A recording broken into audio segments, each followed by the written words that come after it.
તો આપણે ઘનફળ ક્ષેત્રફળમાં 13.2 ની અંદર પેલા 4 દાખલા પૂરા કર્યા. તો આજે આપણે 5મા દાખલાથી શરૂઆત કરશું. હવે 5મા દાખલામાં આપણને એવું આપેલું છે કે એક વાસણનું સ્વરૂપ ઊંધા શંકુ જેવું છે. આ વાસણ છે જેનું સ્વરૂપ ઊંધા શંકુ જેવું છે અને તે વાસણ છે કાંઠા સુધી પાણીથી ભરેલું છે. ક્યાં સુધી પાણી ભરેલું છે? કાંઠા સુધી. હવે તેની અંદર અમુક ગોળી ઉમેરવામાં આવે છે. હવે ગોળી ઉમેરવાથી શું થશે? ગોળી એટલે ગોળાકાર જે ભાગ છે. ગોળી ઉમેરવાથી તેનું 1/4 ભાગ પાણી બહાર નીકળી જાય છે. અંદર જેટલું પાણી હતું કાંઠા સુધી ભરેલું હતું તેનાથી ચોથા ભાગનું પાણી શું થઈ જાય છે? બહાર નીકળી જાય છે. તો આપણે ગોળીની સંખ્યા ગોતવાની છે. ગોળીની સંખ્યા આપેલી નથી પણ એટલું જ કીધું છે ગોળી નાખવાથી અંદરથી ચોથા ભાગનું પાણી શંકુના પાત્રમાંથી બહાર નીકળી જાય છે. તો આપણે ગોળીની સંખ્યા ગોતવાની છે. હવે આપણે વિગત જોઈએ. હવે વિગત શું આપેલી છે? શંકુ છે જેની ઊંચાઈ 8 આપેલી છે.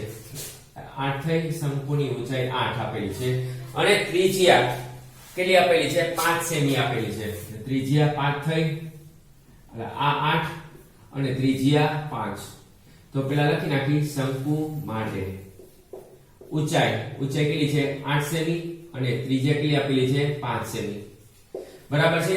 તો સૌથી પહેલા આપણે આ જે શંકુ છે પાત્ર કેનાથી ભરેલું છે? પાણીથી ભરેલું છે. તો સૌથી પહેલા આપણે પાણીનું ઘનફળ ગોતવાનું છે. પણ પાણીનું ઘનફળ કેટલું થાય? કે જેટલું શંકુનું હોય એટલું થાય. તો પહેલા આપણે લખીએ કે પાણીનું ઘનફળ કોના બરાબર થાય? શંકુના ઘનફળ બરાબર થાય. જેટલું શંકુનું ઘનફળ એ જ ઘનફળ કોનું ગણાય? પાણીનું ગણાય. તો આપણે લખી નાખવાનું પાણીનું ઘનફળ બરાબર શંકુનું ઘનફળ. તો હવે આપણે શંકુનું સૂત્ર લખીએ 1/3 પાઈ r સ્ક્વેર h. પાઈની કિંમત 22/7 જ લેવાની છે. r કેટલું છે? કે r 5 છે એટલે 5 × 5 અને h કેટલું આપેલું છે? કે 8 આપેલું છે. કોઈ જાતનો છેદ ઉડતો નથી એટલે ગુણાકાર કરી 8 × 40 200 એટલે 44/21 ઘન સેમી. તો આ જે જવાબ આવે કોનું ઘનફળ મળ્યું? પાણીનું ઘનફળ. બરાબર છે. લખવાનું પાણીનું ઘનફળ બરાબર કેટલું મળ્યું? 44/21 ઘન સેમી. હવે શું કહે છે? તેની અંદર અમુક ગોળી નાખવાથી ચોથા ભાગનું પાણી બહાર નીકળી જાય છે. તો લખવાનું બહાર નીકળતા પાણીનું ઘનફળ. બહાર નીકળતા પાણીનું ઘનફળ બરાબર કેટલા ભાગનું પાણી નીકળી જાય છે? ચોથો ભાગ એટલે 1/4. કોનું? કે એની અંદર જેટલું પાણી સમાતું હતું એ એટલે લખવાનું પાણીનું ઘનફળ 1/4. પાણીનું ઘનફળ કેટલું છે? 44/21. જો અહીંયા આપણે લખી છે બહાર નીકળતા પાણીનું ઘનફળ. બહાર જેટલું પાણી નીકળે છે તેનું આપણે ઘનફળ શોધીએ છીએ. એટલે લખવાનું બહાર નીકળતા પાણીનું ઘનફળ કોના બરાબર કેટલું છે? 1/4 કુલ પાણીનું ઘનફળ. બરાબર એટલે કુલ પાણીનું ઘનફળ કેટલું છે? અહીં કુલ લખી નાખીએ આપણે ભૂલ ન પડે. 1/4 કુલ પાણીનું ઘનફળ અને કુલ પાણીનું ઘનફળ કેટલું છે? 44/21. છેદ ઉડાડી 1100 થશે એટલે 1100/21 સેમીનો ઘન. આ કોનું ઘનફળ મળ્યું? કે જે પાણી બારે નીકળે છે. કયું પાણી બહાર નીકળે છે? કે એની અંદર ક્યારે પાણી બહાર નીકળે છે? કે તેની અંદર આપણે ગોળી ઉમેરતા. હવે આપણે એની અંદર શું ઉમેરી છે? ગોળી ઉમેરી છે. તો ગોળીની સંખ્યા ગોતવાની છે. તો લખવાનું n ગોળીનું ઘનફળ કોના બરાબર થાય? કે બહાર નીકળતા પાણીનું ઘનફળ. તો જે પાણી બહાર નીકળે છે ગોળી ઉમેરવાથી જે પાણી બહાર નીકળે છે એનું જેટલું ઘનફળ હોય એનું ઘનફળ કોના બરાબર છે? કે આપણે જેટલી ગોળી ઉમેરીએ છીએ એના ઘનફળ બરાબર થાય. હવે આપણે આગળ લખીએ n ગોળીનું ઘનફળ બરાબર આ તો લખાઈ ગયું છે અને બહાર નીકળતા પાણીનું ઘનફળ કેટલું છે? કે 1100/21 n ગુણ્યા હવે ગોળીનું ઘનફળ એનું સૂત્ર શું થશે?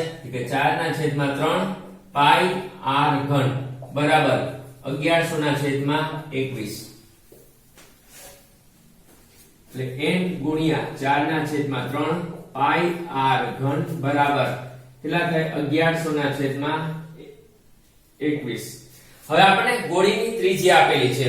હવે એની અંદર 0.5 સેમી ત્રિજ્યા વાળા આપણે ભૂલાઈ ગયું છે અહીં લખી નાખવાનું તમારે એ ગોળીની ત્રિજ્યા ગોળી માટે ત્રિજ્યા કેટલી આપેલી છે 0.5. પોઈન્ટ કાઢો તો 5 ના છેદમાં 10 થાય બરાબર. તો n ગુણ્યા 4 ના છેદમાં 3 પાઈ 22 ના છેદમાં 7 r કેટલું આપેલું છે 5 ના છેદમાં 10 5 ના છેદમાં 10 અને 5 ના છેદમાં 10 બરાબર 1100 ના છેદમાં 21. બરાબર. હવે આપણે n ગોતવું હોય n આપણે ગોતવાનું છે. આપણે થોડું મોટું લખી દઈએ તમને બરાબર યાદ રહે. હવે આપણે શું કરવું પડશે ક્રોસ ગુણાકાર કરવા પડશે. નીચેનું બધું ક્યાં જશે ઉપર જશે તો 1100 ગુણ્યા કોણ ઉપર જશે આ બધું ઉપર જશે તો 3 ગુણ્યા 7 ગુણ્યા 10 ગુણ્યા 10 ગુણ્યા 10 છેદમાં કોણ છે 21 એમને લખવાના અને ઉપરથી બધું નીચે તો નીચે કોણ આવશે 4 ગુણ્યા 22 ગુણ્યા 5 ગુણ્યા 5 ગુણ્યા 5 છેદ ઉડાડ દે 22 એકુ 22 22 50 પછી 3 7 21 7 7 ગયા પછી 5 દુ 10 5 દુ 10 અને 5 દુ 10 2 દુ 4 2 બે ઉડી ગયા બચ્યું કોણ કે 50 અને 2 બચ્યા તો 50 ગુણ્યા 2 કરો તો કેટલા થશે 100. તો n બરાબર શું મળ્યું 100 ગોળી. એની અંદર જો 100 ગોળી ઉમેરવામાં આવે તો ચોથા ભાગનું પાણી શું થાય છે બારે નીકળી જાય છે. ફરી એક વખત તમને કહી દઉં સૌથી પહેલા પાણીનું ઘનફળ ગોઈતું આપણે કોની મદદથી પાણીનું ઘનફળ કોના બરાબર થાય શંકુના ઘનફળ એટલે લખવાનું પાણીનું ઘનફળ બરાબર શંકુનું ઘનફળ એટલે આપણને 44 ના છેદમાં 21 મળ્યું. પછી કુલ પાણીનું ઘનફળ આટલું મળ્યું. હવે બહાર નીકળતા પાણીનું ઘનફળ ગોતવાનું કેટલું છે 1 ના છેદમાં 4 કુલ પાણીનું ઘનફળ બરાબર 1 ના છેદમાં 4 કુલ પાણીનું ઘનફળ 44 ના છેદમાં 21 છે એટલે બહાર નીકળતા પાણીનું ઘનફળ કેટલું થશે 1100 ના છેદમાં 21 જે પાણી છલકાઈને બહાર નીકળ્યું. હવે ગોળી માટે ગોળી ઉમેરવામાં આવશે ત્રિજ્યા 0.5 છે. હવે બહાર નીકળતા પાણીનું ઘનફળ કોના બરાબર છે કે n ગોળીની સંખ્યા બરાબર છે એટલે લખવાનું n ગોળીનું ઘનફળ બરાબર બહાર નીકળતા પાણીનું ઘનફળ બરાબર. હવે n ગોળીનું ઘનફળ એટલે n ગોળીનું ઘનફળનું સૂત્ર અને બહાર નીકળતા પાણીનું ઘનફળ કેટલું છે 1100 ના છેદમાં 21. ક્રોસ ગુણાકાર કરી નાખજો અને n ની સંખ્યા મળી જશે બરાબર. હવે આપણે બીજો દાખલો જોઈએ. હવે આપણે 8મો દાખલો જોઈએ 6 ને 7 પછી કરજો. હવે એક ગોળાકાર કાચના વાસણનો ઉપરનો ભાગ નળાકાર છે. ગોળાકાર વાસણ છે અને તેનો ઉપરનો ભાગ કેવો છે નળાકાર છે. આવો આકાર છે. આ પાત્ર છે આવું જોયું હશે તમે કે અને શો પીસમાં રાખવામાં આવે છે. તો એક ગોળાના કાચના વાસણ ઉપરનો ભાગ નળાકાર છે. તેના નળાકારની ઊંચાઈ 8 આપેલી છે. આ જે નળાકાર ભાગ છે એની ઊંચાઈ 8 અને વ્યાસ આપેલો છે. વ્યાસ કેટલો આપેલો છે 2 બરાબર. અને ગોળાકાર ભાગનો વ્યાસ 8.5 છે. આનો વ્યાસ 8.5 સેમી છે. તો આપણે અંદર પાણી ભરવામાં આવે તો તેને જો પાણી ભરવામાં આવે તો તેનું ઘનફળ 345 સેમી ઘન હોય એવું એક બાળક ગણતરી કરે છે. ઘનફળ ગોતવાની ગણતરી કરે છે અને એનો જવાબ 345 આવે છે. તો આપણે જવાબ સાચો છે કે ખોટો છે તે આપણે ચેક કરવાનો છે અને પાઈની કિંમત આની અંદર 3.14 લેવાની છે. તો સૌથી પહેલા અર્ધગોળા માટે વ્યાસ કેટલું છે 8.5 સેમી છે. તો ત્રિજ્યા વ્યાસ ભાગ્યા 2 એટલે 85 ના છેદમાં 2 પોઈન્ટ કાઢો તો છેદમાં 10 આવે 5 દુ 10 અને 17 તો કેટલું થયું 17 ના છેદમાં 4 થયું એટલે ત્રિજ્યા મળી ગઈ. હવે નળાકાર માટે ત્રિજ્યા સોરી વ્યાસ આપ્યું છે નળાકારનું કેટલું આપેલું છે વ્યાસ અંદર વ્યાસ 2 છે એટલે આપણે 2 લખી 2 સેમી. તો ત્રિજ્યા કેટલી થશે 2 ના અડધા 1 થાય એટલે r બરાબર 1. હવે બે ની ત્રિજ્યા અલગ અલગ છે. આનો વ્યાસ 8.5 આનો વ્યાસ 2 છે એટલે ત્રિજ્યા અલગ અલગ થાય. તો એકને આપણે સ્મોલ માં લખશું ને એકને કેપિટલ માં લખજો ભૂલ ન પડે એટલે r બરાબર 1 સેમી. હવે એની ઊંચાઈ આપેલી છે. ઊંચાઈ કેટલી આપેલી છે 8 સેમી. હવે આ પણ સંયુક્ત પદાર્થ છે. આમની અંદર પાણી ભર્યું છે ઉપર નળાકાર નીચે ગોળો બરાબર છે, એટલે બે અલગ અલગ છે પણ ભેગું તો છે, એટલે કુલ ઘનફળ લખી, કુલ ઘનફળ બરાબર નળાકારનું ઘનફળ પ્લસ શું છે ગોળાનું ઘનફળ. નળાકારનું સૂત્ર શું હશે? પાઈ r સ્ક્વેર h પ્લસ ગોળાનું સૂત્ર શું થશે? 4/3 પાઈ r ઘન. સામાન્ય ખાલી શું નીકળશે? પાઈ નીકળશે, r બે અલગ છે એટલે r નીકળશે નહીં, r square h plus 4/3 r ઘન. પાઈ એટલે કેટલું લેવાનું કીધું છે? અંદર 314 લેવાનું કીધું છે એટલે 314/100. r કેટલું છે? કેપિટલ R, કેપિટલ R એક છે. જો આપણે આ ડિસ્ટિંગ્વિશ અલગ કર્યું એટલે આપણે જો ભૂલ ન પડે તો r બરાબર શું લખી નાખત? આપણે r ની કિંમત આ લખી નાખત બરાબર. એટલે r બરાબર 1 ગુણ્યા 1, h કેટલું છે? 8 છે, 4/3. નાનો r, નાના r ની કિંમત કેટલી છે? 17/14 છે. સોરી 17/4, 17/4 અને 17/4 બરાબર. 314/100. 8 * 8 ત્રણેયનો ગુણાકાર 8 થશે. અહીંયા છેદ ઉડાડી 4 ઉડી ગયા. હવે છેદ ઉડશે નહીં તો 17 289. 289 ગુણ્યા જો 17 કરો તો જવાબ 17 ગુણ્યા 17 ગુણ્યા 17 4913. 3 ચોક 12, 12 ચોક 48. હવે આપણે ક્રોસ ગુણાકાર કરી તો 314/100.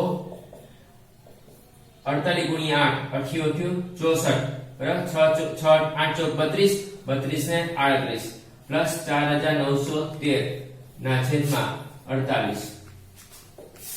314/100 બેનો સરવાળો કરો 7 9 9 ને 3 12 5/48. છેદ ઉડાડી ઉડે છે તો 100 શું બચ્યું? 157 ગુણ્યા પેલું 5297 ના છેદમાં કોણ છે? 100 છે અને ગુણ્યા 24 છે. આ બેનો ગુણાકાર કરો 157 ગુણ્યા 5297. હવે 157 ગુણ્યા 5297 નો ગુણાકાર થશે 83 16 29. 24 ગુણ્યા 100 કરો તો 2400 થશે. હવે 83 16 29 ને ભાગ્યા શું કરવાના છે? 2400 કરવાના છે. હવે બેનો ભાગાકાર તમારે જવાબ આવશે 346.51 સેમીનો ઘન.